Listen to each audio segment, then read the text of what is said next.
morning. Good morning, good morning, good morning, good morning. We are live. Good morning, people of LinkedIn. Good morning, Paul. We're live on LinkedIn. Please do not swear. I certainly won't.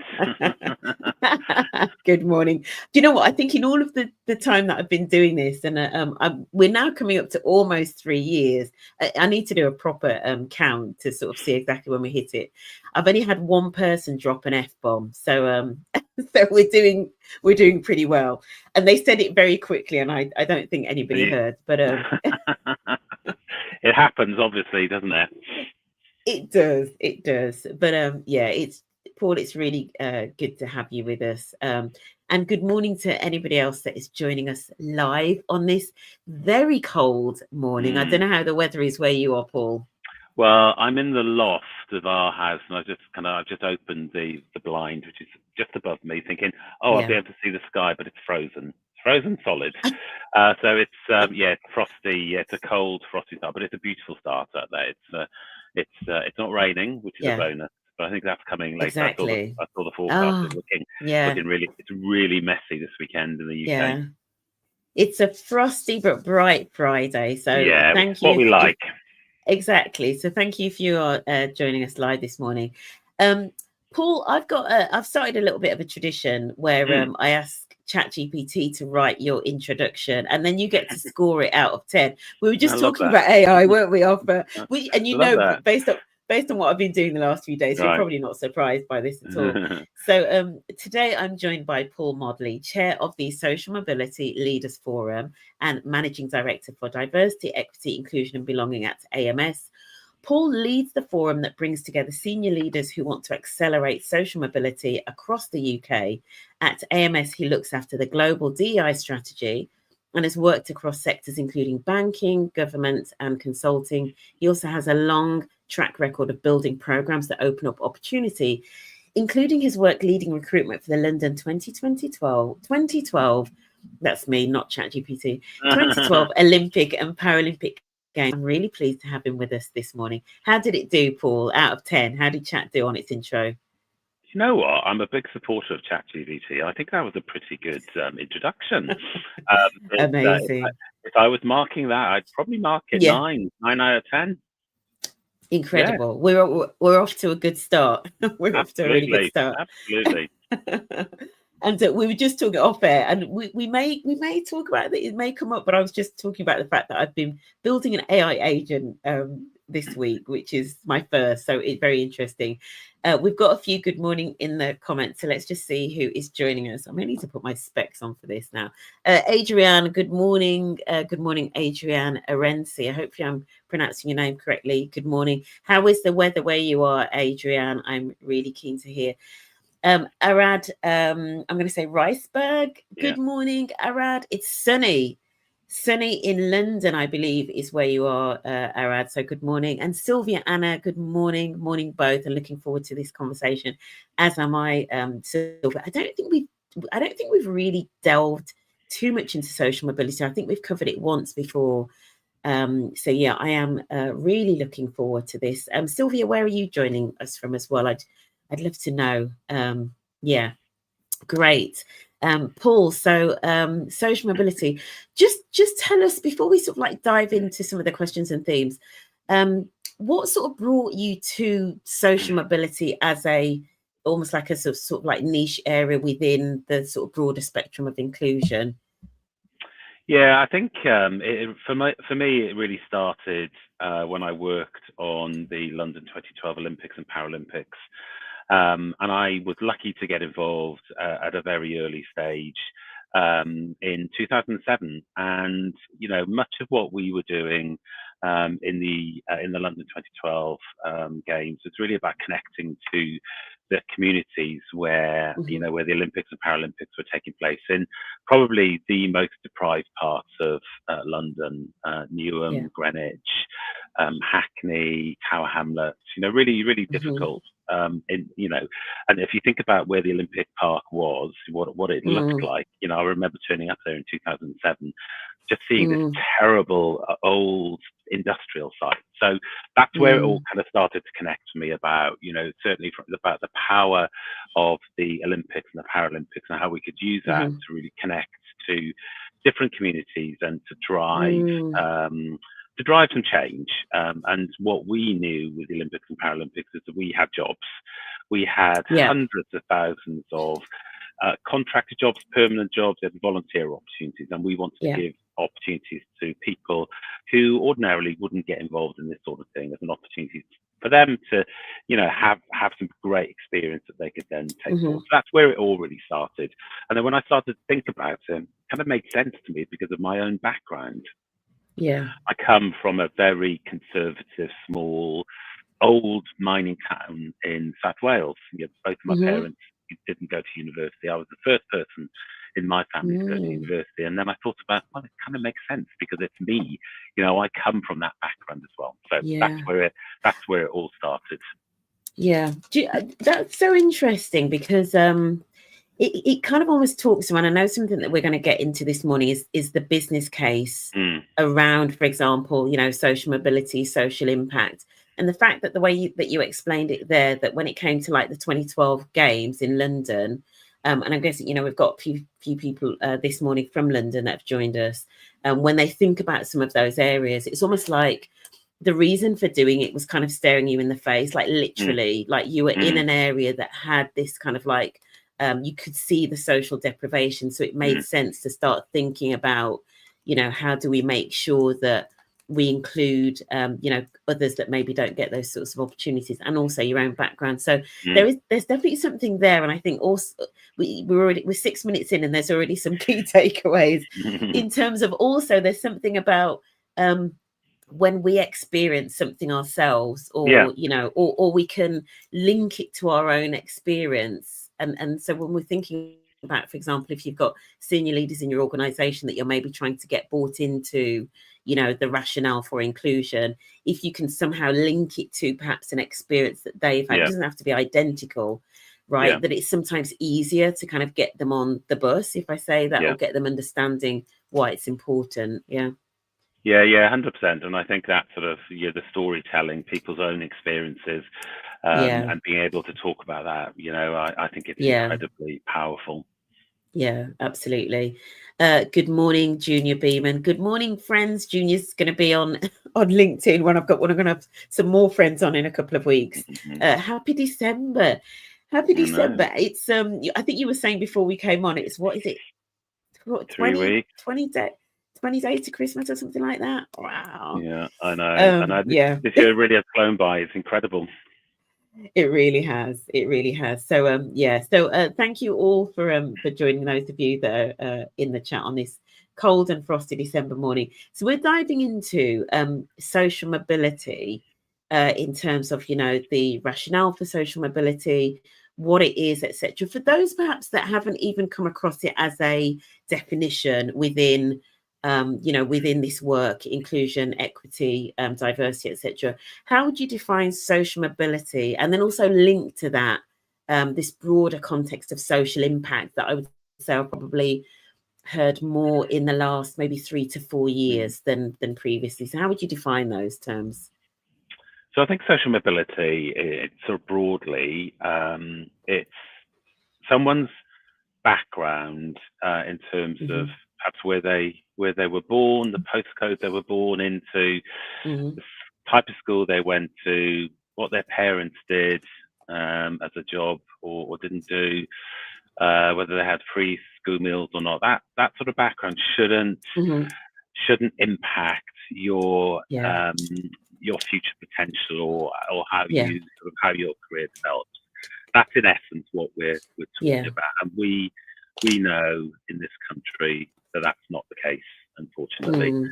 And despite lots of kind of great efforts and focus and lots of organisations, lots of people like me, and I know some people on this call, Arad, who's part of the Social Mobility Leaders Forum, all working really hard to kind of move the dial. We know that in this country, we still have a long way to go, and many indicators we're going backwards rather than forwards. So the focus on social mobility right now is so incredibly important. And sadly, I was watching the news this morning about child poverty. 1/3 of our school kids are in poverty. That just kind of can't be right. That just can't be right. And that, through no fault of their own, that will now impact their ability to kind of move forward. So that just blows my mind even now when I think about it. 1/3 of school kids are in child poverty. That doesn't sit with me at all. So that's what drives me to kind of really make a difference with social mobility. So that's how I personally look at social mobility. And then when we talk about social impact, and again, I really like the term social impact, and it's probably something that, like you, 3 years ago, started to resonate with me. And it's a term I think that's come from government. That it's really come from the kind of procurement within government, and they wanted to use social impact as a way of assessing deals that they were doing in the private sector or with third-party organisations to assess how, through that procurement process, what that company was delivering to government or providing to a government department, how that was going to deliver sort of impact in the sort of environment or in the community where they're operating. And it's a term now that we're starting to see sort of seep across into the private sector as well, which I think is amazing. So it's an opportunity for organisations to put a value on the impact that they're having through through kind of the diversity, equity and inclusion project or initiatives that they're delivering, supporting the community, the environment that they're supporting. And in the current world where there is so much pressure, there's a focus on the pound and the dollar that we're spending. If organisations can measure the impact of those programs that they're delivering, well, again, that has to be a really good thing. Yeah, I mean, let's dive into that measurement bit, because and it's interesting actually. I don't think I was aware of the link into, for example, procurement and almost like that, maybe like as its origin. So that's really interesting. And I think so. If we just dive into measurement, which I know is something we talked about when we had a prep conversation.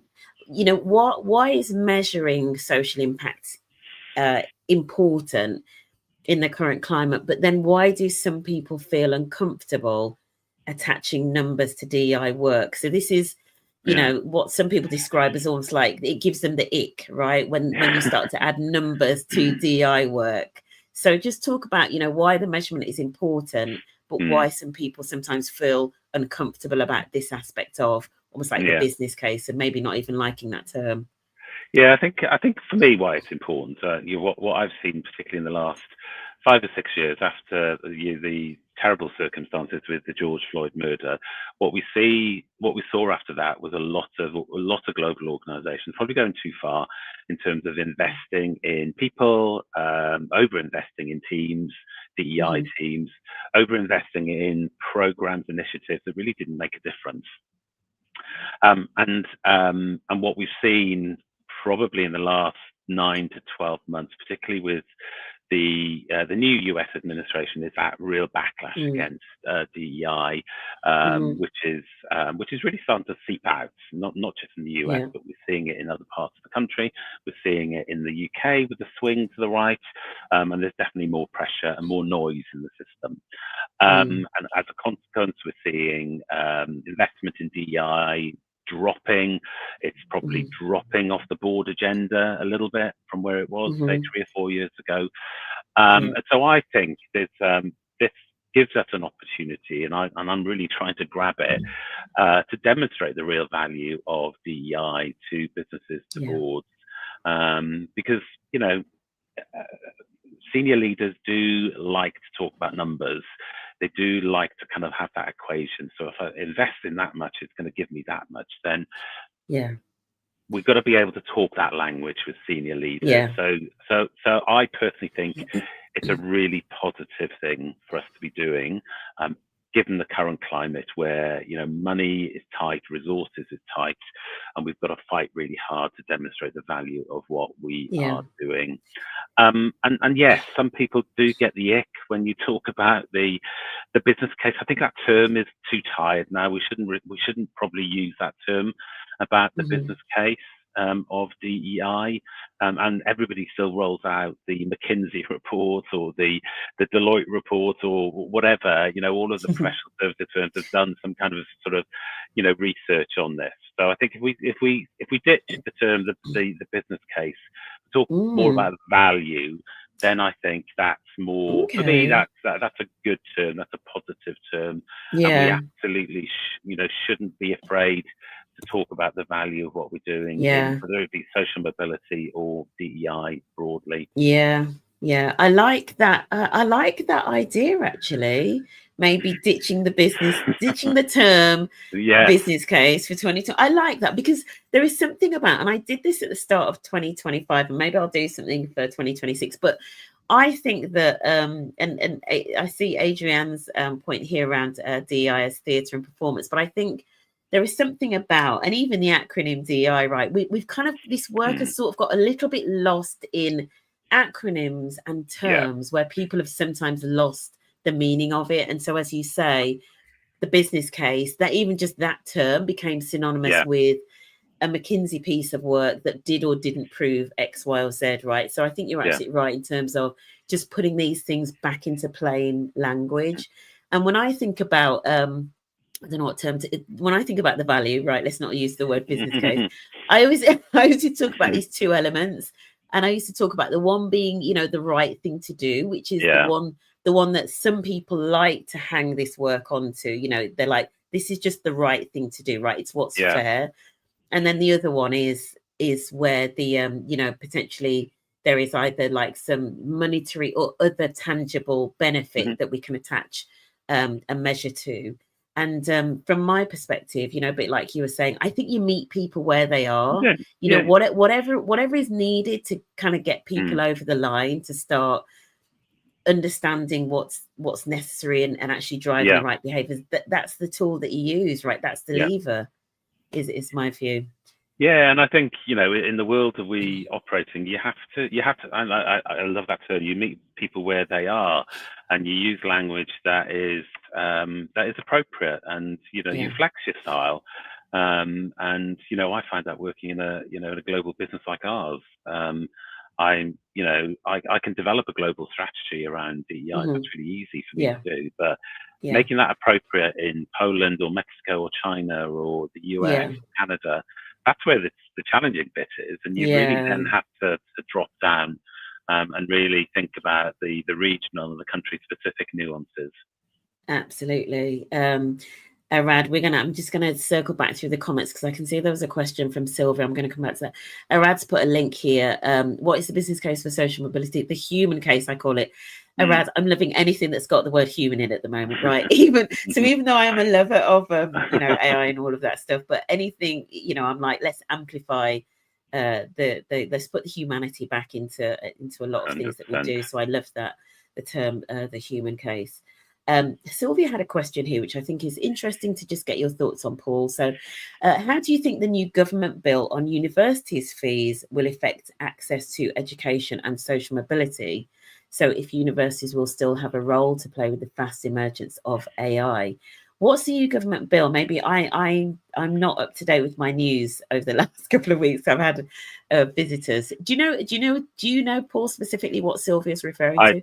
I don't, but it'd be good to understand. I know Arad works in the university space. Okay. So between Sylvia and Arad, they could. If one of you could just clarify in the comments, and then maybe Paul, just your thoughts generally. If I just rewind a little bit on university fees. I mean, I don't think anybody can forget.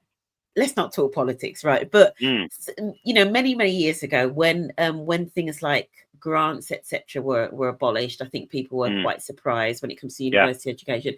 However, given the conversation that we had just before we went live, and given the new environment, with AI and things like that, I do wonder I just wonder whether university is the be all and end all, unless you're going to be like a doctor or something. Do you know what I mean? I don't know. What are your thoughts on the role of university in social mobility and Really important. looking Yeah. future? Yeah. Yeah, really, really important. And we've got to, I think we have to talk differently to kids when they're coming through school. University is not the be all and end for everybody. Yeah. There are so many different opportunities out there now. Apprenticeships, amazing. Degree apprenticeships, practical apprenticeships. Yeah. And so university is not right for everybody, but university can be an amazing place for some people to go to develop their skills further, develop the kind of technical skills they need to.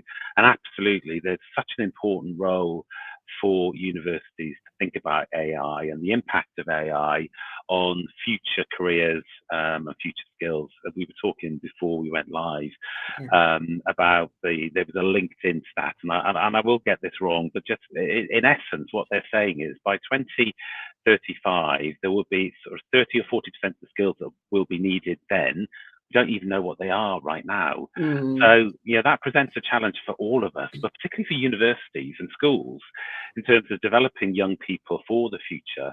Like if we don't know what those skills are right now, how on earth are we, developing and thinking about the education that they need? So it's a fascinating kind of time to be in education, to be in business right now, because things are changing so quickly with the emergence of AI, and that can be scary, but I think it provides so many opportunities. Let's think about this positively.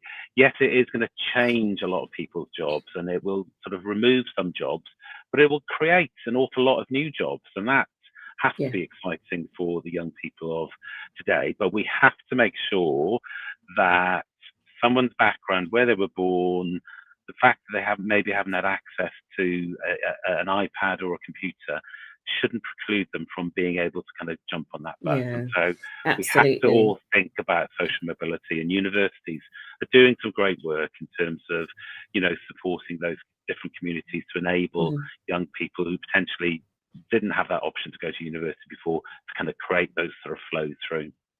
Yeah, absolutely. And as you were thinking there, you reminded me there was a term you were talking about, what are the kinds of things that universities are going to need to teach to equip, young people, especially those, for example, from deprived backgrounds, that because one of the gaps, and this is maybe something we can pause on momentarily, there's a lot of conversation around this thing called social capital. And I think where I've sometimes seen that, when I've been working maybe with individuals that are, say, younger in their careers and in their years, they haven't necessarily had exposure even to all of the types of roles that there are out there. That is often one of the biggest barriers, right? They don't even know what roles there are. But so there's something for me with universities around learning agility as one skill in terms of how fast can we adapt to our environment and learn new skills, but also opening the mindset, broadening out the perspectives. And that might mean that, university maybe in its first year looks very different, a bit like, I know sometimes people have talked about the US system where maybe you don't sort of allow people to narrow down too quickly. Do you know what I mean? I don't know what your thoughts about that are in terms of, could that help with social mobility, just by broadening the perspectives of young people? Yeah, definitely. And there's some really good work going on. There's so many charities in our world right now that are supporting young people from deprived backgrounds to kind of give them the skills to kind of to help start to build that social capital. We ran an event through the Social Mobility Leaders Forum about 6 weeks ago, where we brought 25 young people from all parts of the country into London for an all-day conference with 25 different employers as a way of really kind of breaking down the barriers of a recruitment for young people moving from education into work. And listen, it was just incredibly fascinating for these young adults from 18, 19, 20, just turning up in the city of London, some of whom had never left. Like there was a young boy, Dylan, from Wrexham, never come to London before, never been into the city of London. And he just rocked up and he kind of embraced this, and we need to create these opportunities for young people to network, to meet with business leaders, and to build the kind of the confidence that they need as they go forward. I remember when I went to university, I suffered social shock for the first time, and it was a weird experience because I'd never met people who'd gone to a private school. I'd never gone to a formal dining room experience. So our university was quite formal. So we had to wear black gowns to dinner. And it's like, oh my God, this is really weird. Why are we doing this? You know, I came from this very small, very working class background. But then to be in this environment where I was mixing with people from public school whose parents were working in the City of London, it was like a social shock. I couldn't cope with it. I didn't know what to do. And then we're still seeing that. We're still seeing that with kids who are coming from deprived areas and expected to stand on the same stage as people who, you know, who have had that experience. They have had their parents who've built networks to them, opened doors to them. So, yeah, it's really, really important that we kind of create that opportunity for all to develop that sort of social standing. Yeah, it's really interesting that term that you used there, social shock, and I've never heard that before. We'll talk about the barriers, but it reminded me. So my experience through I didn't go to university at 18. I kind of went straight into EY. So straight into the world of work, and that was a bit like you. You know, I had colleagues. We'd go on like training courses in the UK, and there'd be colleagues, all school leavers, so all A-level leavers from all over the UK. And many of them had never been to London, you know, literally, as you say. And that was kind of, you know, that was my sort of like routine. That was my experience. And there was often that social shock. So, you know, a bit like you, my background was, you know, council estate, you know, single parent family, all of those things. So you'd go to these like quite formal dinners, you know, with a partner or something. You wouldn't have a clue. You literally wouldn't have a clue what you were doing, what you're supposed to wear, all of these things. But interestingly, those things I remember if I fast forward in my career, some like 15 to 20 years or something, when I was now in a role where I was working for a CEO. So I was now, you know, I'd kind of gone through EY, qualified, all of that stuff, working for CEO. We were, the company that I was working for at the time sponsored the cricket, and we had a box. So there was a box at the cricket. And there were a number of us that worked for different CEOs of the businesses. And I remember one of my peers asking me what she should wear for this event at the box. So it doesn't change, like that social shock and that kind of almost like having to navigate, you know, what are the social norms for this situation? Totally. They can continue all through our careers, right? So just talk about something we talked about was those barriers and how it impacts even people at senior levels in organizations. So maybe just talk to us about that a little bit. Yeah, I think there's so much emphasis on young people, and rightly so, because lots of young people have challenges and barriers that they have to get through, and that's great to see. But we mustn't forget the kind of, you know, the later stages of careers and that kind of getting on and moving through the organization. And there was a report done by, I think it was Boston Consulting Group recently, which demonstrated, I think they did a survey across their organization, which demonstrated the challenges around this topic for, you know, social mobility for people at more senior leaders in the organization. How, they still think about it, and it kind of, you know, it can impact how they feel from a belonging perspective and feeling included in the organization. So we absolutely need to kind of prioritize, you know, keep thinking about people's journeys through the organization, because you're right, those you know, it doesn't, you know, I think it still sticks with me as a 59-year-old in the business environment. I still think about my background. I still have that imposter syndrome, like, you shouldn't be here, Paul, what are you doing here? And I remember you and I both worked at EY. I remember working at EY earlier on in my career, going back some time, and I got invited to a clay pigeon shooting event. It's like, oh my God, what is this? What do I do? What do I wear? Like, what do I say? You know, and it was like, it was excruciating, the turmoil I went through in the run up to that, and it was it wasn't for me. It was an enjoyable event, but it was just uncomfortable. And I still feel that. You know, when I walk into a room full of senior leaders, and I do a lot of this, I still feel uncomfortable. I still feel I don't fit. Yeah. I shouldn't be there. So lots of people are feeling that way. Yeah, absolutely. You know, just as you said that, especially with us having come from the world of EY, right, professional services, because a lot of even when I think of, a lot of the client entertaining and all of that, it was often things that were quite elite. If if we just explain like that, it was golf days, it was clay pigeon, and then, I was doing a training session a couple of weeks ago, and I said, we're coming to that time of year now where people will start talking about their skiing holidays, right? And all of those sorts of things. And just maybe being a little bit more aware of, some of those conversations. And, and it's not to say that you can't have those conversations, but how do we have them in a way where you still can make people feel included, and it's not done in a way that's exclusionary, but all of these things are social cues about who doesn't fit in, right? And if we're not careful, they create kind of in-group and out-group kind of division, right? 100%.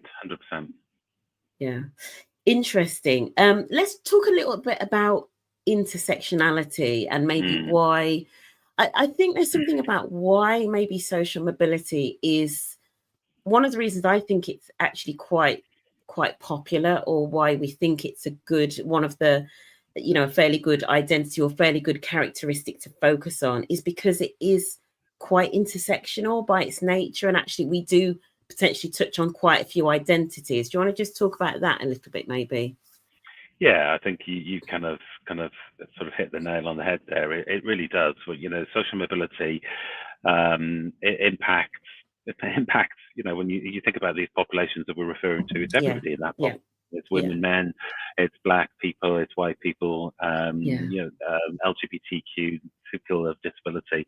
So, people do say, if you have a deeply embedded and a strong social mobility strategy, you will be impacting different protected characteristics. So inherently, when you're talking about social mobility, you really are getting into that sort of intersectional space, which many organizations are trying to move in, because, when you've got, like with us in our business, we have 12 global employee resource groups, and they're all doing amazing work, whether that be the disability ERG or the neurodiversity ERG or our women's group. Trying to get them to work intersectionally is quite hard, because naturally they form community groups, and we've got some really good examples where they are coming together. But our social mobility ERG naturally kind of plays across all of the protected characteristics. So it's been really interesting, because our social mobility ERG is one of our newest ones. We set it up 12 to 18 months ago. So it really is starting to support our real focus on intersectionality. And the other thing about what kind? Go ahead. Well, I was going to say, what kinds of things does the social mobility ERG do? So for some, my guess is that there might be quite a few organisations that haven't yet, or haven't got at all, or haven't even thought about having a social mobility ERG. So what types of things do they actually do, right? Yeah, so we've really had to focus on a lot of what is it? What is social mobility, particularly in a business like ours, where we operate out of, I think, 90 different countries. So it's an easier sell in the UK because people understand the term social mobility. So we've had to do a lot of what is social mobility to our colleagues in Poland, wherever, China. And that's hard. That's really hard, because the term social mobility doesn't translate well outside the UK, not even in the US. And we always make this assumption, oh, well, everybody speaks English, so we should understand that. Well, that's not the case. Social mobility typically doesn't resonate even in an English-speaking country like the US. So we've had to do just a lot of kind of, what is social mobility? Why is it important? What does it mean? Collecting the data. You spend a lot of time kind of, using our ERG to encourage our colleagues in the UK, where we collect the data. Again, why is it important that we collect this data? Why are we asking, did you have free school meals? Because I think the questions are really personal. more so than the other protected characteristics. We've had to do a lot more work to get people to feel comfortable for providing that information. It's worked. We've got about 80% of our UK colleagues have now submitted their social mobility data, and we are using that. So a lot of that time has been spent on kind of laying the groundwork. But now just really weaving in and working across all of the ERGs to support them. It's really interesting. Is this something that in the work, because I know that you're external facing as well, right? So you work with clients. So for example, because that question around the data, as soon as you started talking about, well, there's two things. First of all, the global strategy, which we're going to come into, but when you started talking about the data, immediately I started thinking, what data are they collecting? I remember I was asked to apply for something. This is many years ago, and I was asked questions like, did your parents go to university? Did your grandparents go to university? And I thought, they're asking social mobility data, which I thought was interesting. Is this something that you support clients with, talking about and or designing data like that? So for some of these trickier areas like social mobility, helping clients kind of understand what sort of data they should be measuring, and some of, I guess, like the cultural challenges with getting the data. Yeah, and I'll always start with that. When any organisation, whether that's through the kind of client work I do or through the Social Mobility Leaders Forum that I chair, any organisation that is kind of really starting to think about social mobility, or they want to start to focus, it's really start with the data, start to collect that data, so you know what your starting point is, and there's a very clear parameters in place in terms of what data should be collected. And there's some great organisations who can support with that. So that has to be the starting point. Don't do anything else until you start to collect the data. And many organisations in the UK now are collecting data.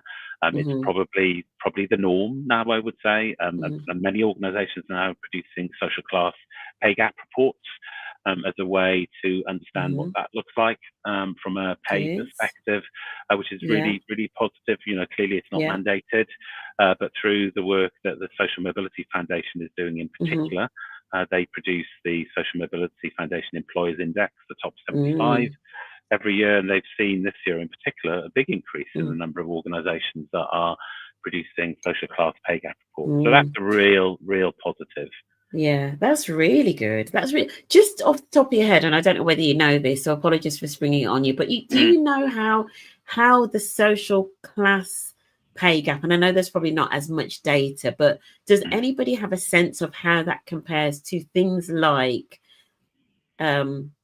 gender pay gap and or ethnicity pay gap? Does anybody have a view yet as to which ones of these are the biggest? And I know that the gender one is complicated because actually for younger individuals, I know it's actually flipped, right? Young women are actually doing pretty well, right, in terms of pay in the UK in particular. Do you have a view as to where social class sits in that? No, I think it's too early days, really, and I don't think we've got a broad enough sort of spread across multiple industries. Certainly, I would say the professional services, like the EYs, the KPMGs, they're ahead of the pack in terms of how long they've been producing their pay gap reports.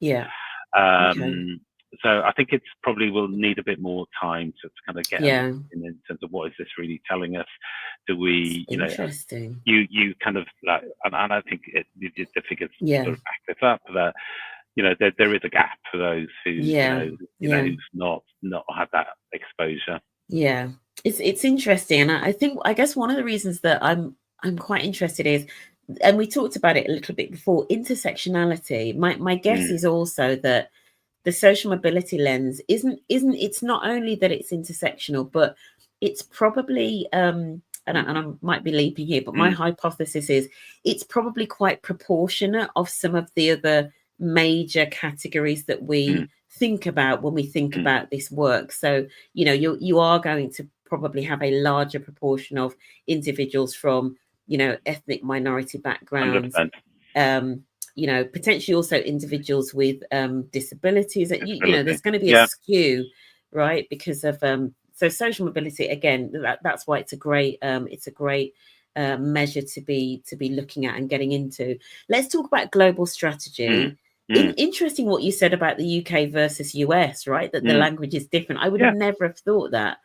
So let's just talk about global strategy and how how do you even think about it? How do organizations, particularly global organizations, start to think about this as a global strategy? Yeah, and I think it is changing. I would say in the last couple of years, it really hasn't been a global strategy for many Hmm. organizations. It has been a very deeply rooted UK strategy. Yeah. But I think that is changing, and I think that's changing for good. And I think what's happening in the US is forcing that change to a certain extent. Hmm. And certainly I've seen, and I won't name the organization, but an organization, a very well known brand, global brand that a lot of us will use, have put social mobility at the heart of their global strategy. And this has come from the US. This is a US Nice. based organization, but are now talking about social mobility and are using the term social mobility. So Great. I am really Yeah. excited by that. And I think it's probably happened because of the change in administration in Yeah. the US and the challenges around talking about DEI and Hmm. etc. And if you think about social mobility at its heart, it's about kind of creating opportunities um, for people at sort of lower levels of the economy to come through and better themselves. Well, that's the Yeah. heart of that's what the US was built on. If we think Yeah. about it, and so this really plays into, it's not about. It really is about the kind of supporting people. It's not, yeah, and it's different to and we're not going to, I think in the US right now it's really difficult to talk about equity, and so it's not about that, but it's about helping people to improve themselves, so that they can better Mm. themselves and better their families and better their communities. And I think that just plays into the US right now. So I think Yeah. we have a massive opportunity to really sort of bed social mobility across Yeah. the US. Um, I think the thing with the UK, why it works so well in the UK, is because we are such a class-oriented country. We have been for centuries, and so that's why social mobility kind of makes sense, because it's against that context. And then Yeah. we just need to think about it in other countries, India, where you've got the caste system, Yeah. will it play in there? We're not seeing it yet, but Okay. potentially there's an opportunity. Poland, we have a big operation in Poland. It's interesting. We're having some good conversations about social mobility. So yeah, we're definitely starting to see it seep across Yeah. in our world anyway. Yeah. I love it. I just think, the way that you've explained it there, particularly, and I know, if anybody else like me is going to be Googling to figure out who that US company is, but the thing is that when, with the whole DI backlash, it was some people calling it a strategic retreat, right? Mm, Because of what was happening in the US. But I think this, in terms of a sort of like renewed focus or a slight shift onto social mobility, I think is genius. Like, I think it's mm. such a wise and sort of clever Yeah. strategic move for DI teams. And it's not saying that you're forgetting about all of the other No. identities, but this is it's a relatively safe kind of like thing to lead with, and actually Mm, it will still, as we said, because of the intersectionality, it will still benefit pretty much every other characteristic, right? So yeah. it's a Yeah. great move It is. strategically for global organizations. Yeah. And I think the other thing which we haven't talked about, which is really, really driving this and it's important, is the reducing birth rates that we're seeing globally in every country, with the exception of two or Mm. three in sub-Sahara. Hmm.